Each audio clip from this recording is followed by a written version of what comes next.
Yeah. Woo!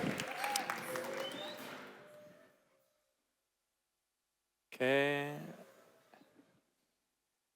Good. Back and back. Perfect.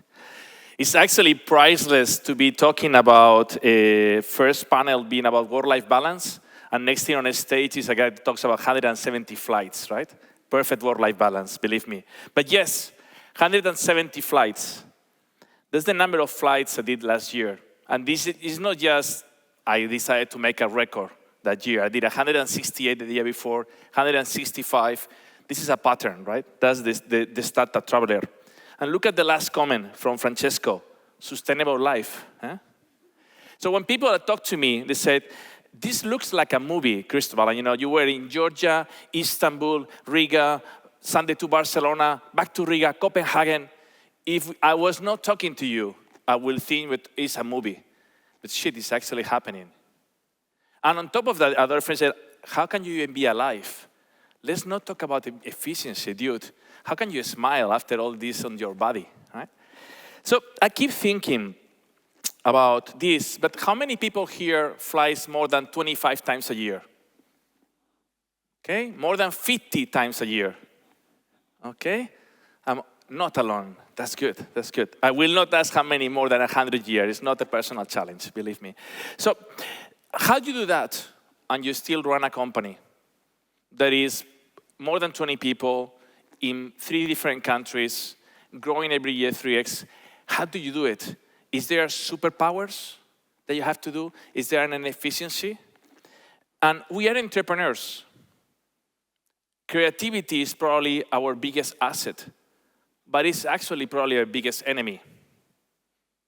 We cannot be a successful entrepreneur if we are not ruthlessly efficient. Self-discipline is what all starts. We cannot do it this way. And this is even funnier because people think, how can we put together 2 words, entrepreneurship and planning? Entrepreneurs is all about uncertainty.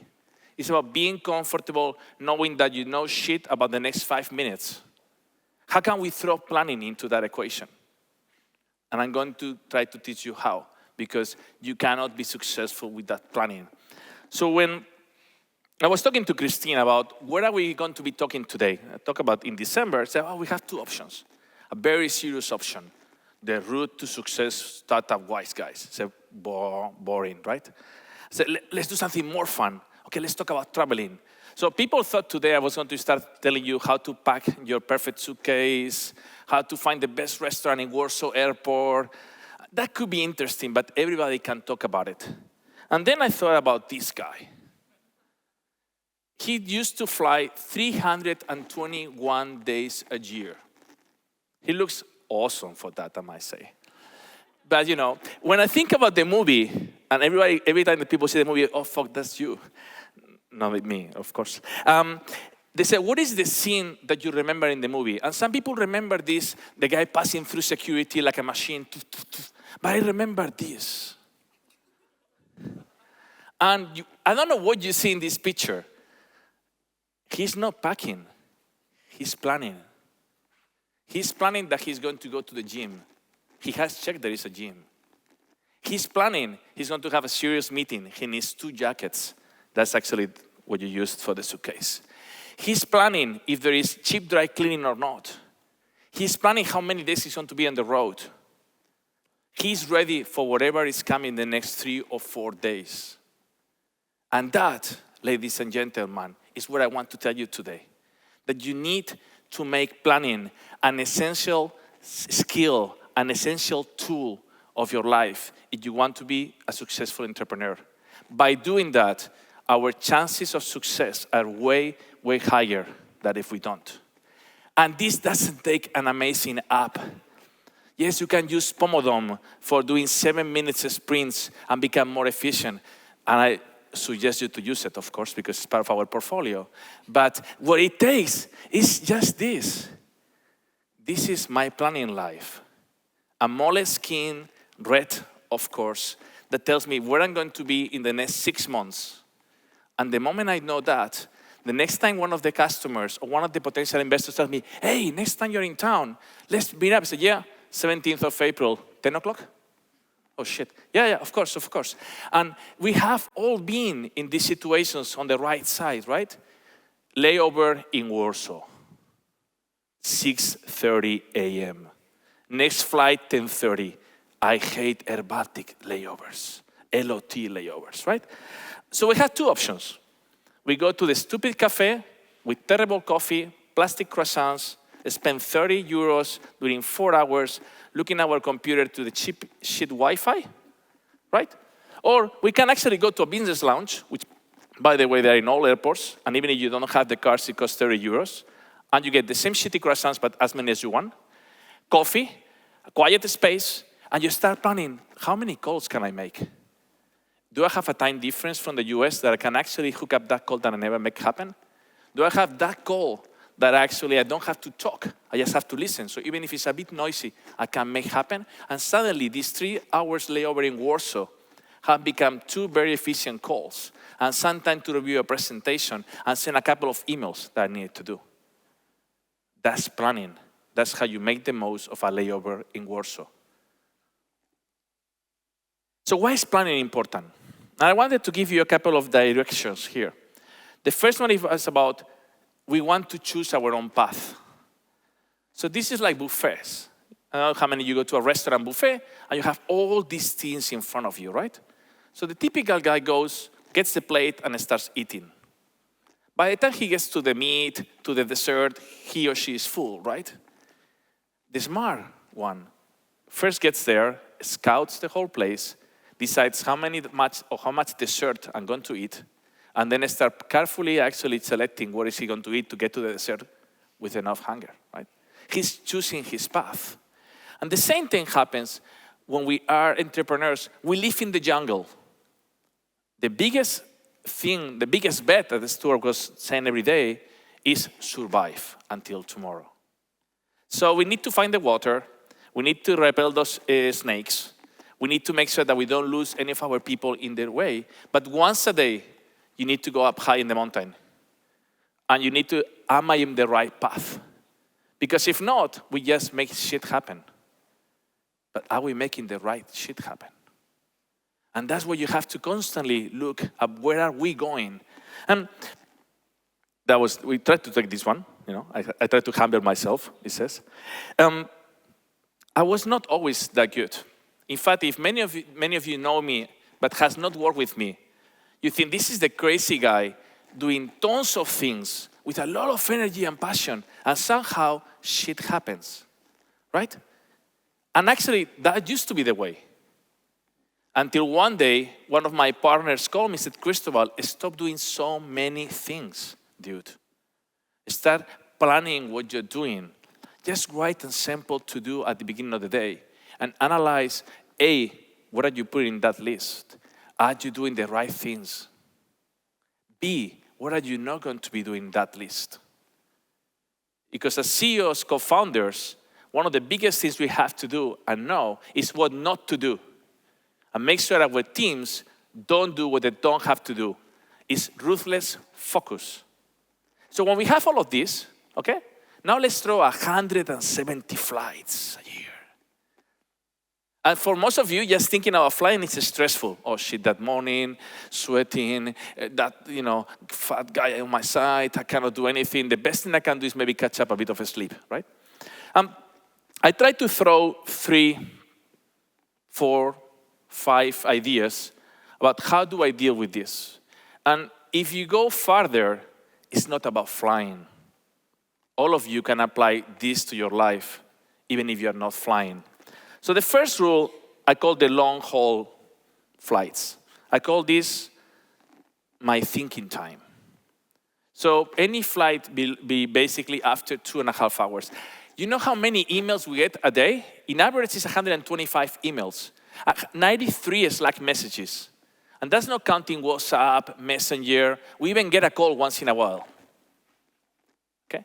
It's impossible. Most of us don't have the discipline to switch off the Wi-Fi and focus on doing something only. You have 2.5 hours in a plane with no Wi-Fi, hopefully. or too expensive, so you don't use it anyway, okay? This is your chance to look at those presentations you haven't done for a while, but you need to plan. You need to know, what are the 3 things I want to achieve in this flight? You need to download all your email before you get into the flight. You need to get those files downloaded. This also gives you the opportunity once a week to look at your inbox, because we all skim the inbox, and we forget half of the text in the messages. So once a week, you sit down. But it takes planning to take care of that. So what is your own space? What is your silent office? How do you get twice a week those 3 hours to get things done without anybody bothering you? The second one I use is my conference room. So we all know we're going to be flying at 11. So in Riga, Vilnius, Tallinn, that means that 9:30 I need to order my Taxify. I know exactly I can put a conference call at 9:35.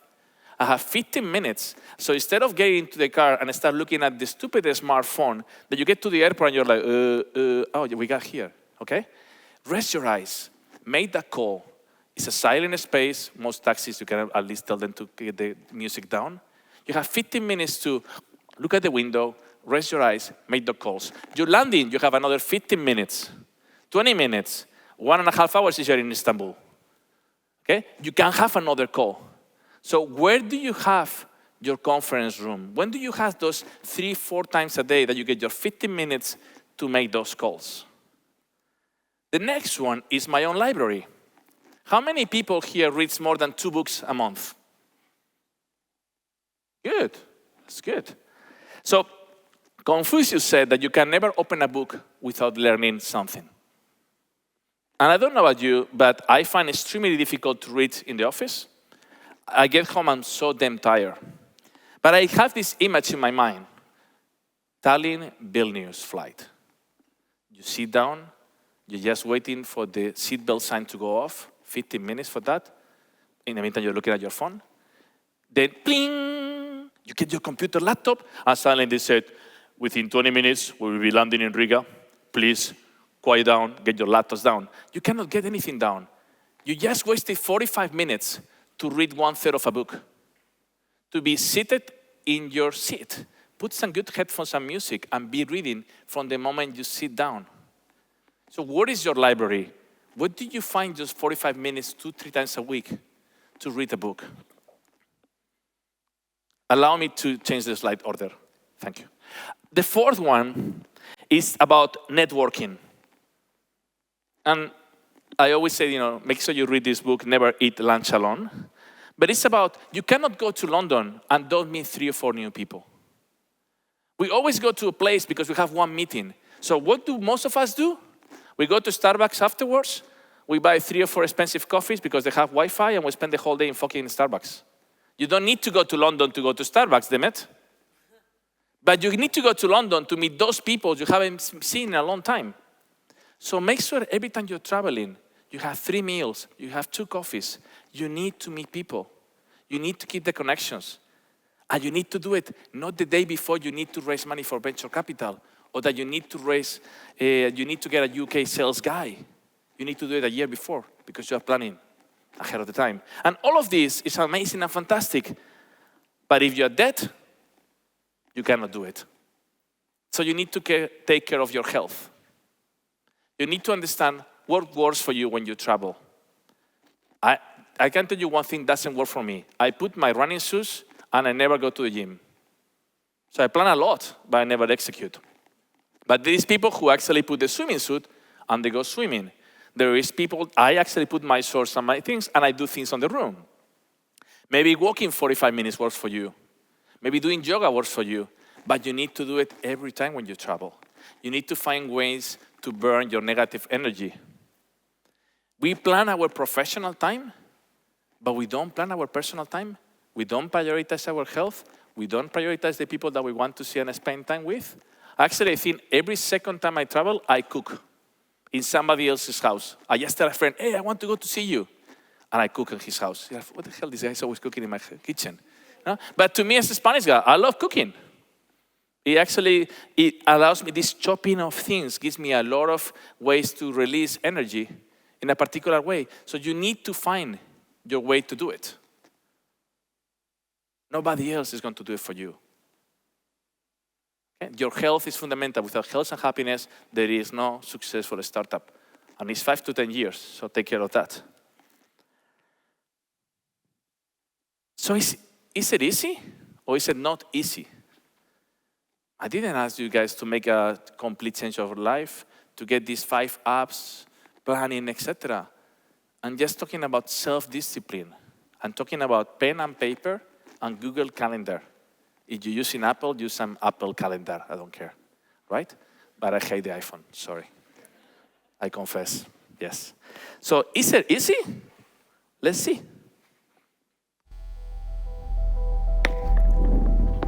Well, let me tell you what the problem is. All right, let me tell you what the problem is. The problem is everybody wants the prize, but nobody wants to pay the price. Right? Everybody wants the prize, but nobody's willing to pay the price. Nobody's willing to put in the work. Nobody's willing to make the sacrifice. Nobody's willing to eat their own shit, you know, to make it happen. Everybody's expecting it to be easy. I was just giving a talk the other day at school, and someone said, well, why would I choose that way? That's much harder. That way's a lot harder. Why would I choose that direction? And I was like, man, why are we talking about hard versus easy? Nobody said this was going to be easy. We don't want it to be easy. If it was easy, then everybody would be doing it, right? If it wasn't difficult, then everybody would be doing it. There'd only be, everybody would be an entrepreneur. Everybody would be a billionaire. Everybody would be a successful athlete or artist or businessman or salesperson or a scientist. Everybody would be doing it, right? It's not supposed to be easy. You shouldn't want it to be easy. But if you have a dream, if you have a mission, if you have a passion, this shit is not going to be easy. Easy shouldn't even be in the conversation or in your vocabulary. This is supposed to be hard. You should want it to be hard because then no one can replicate what you create. Anything of value and of meaning is not going to be easy. And that's how it's supposed to be. It's not going to be easy. You have a dream. You have a startup. You need to start owning that future. You need to change now. You need to make every day a better you. Every hour a better you. Every minute a better you. And that starts by planning how to do it. Own that future. That's your opportunity. Thank you and see you in the air.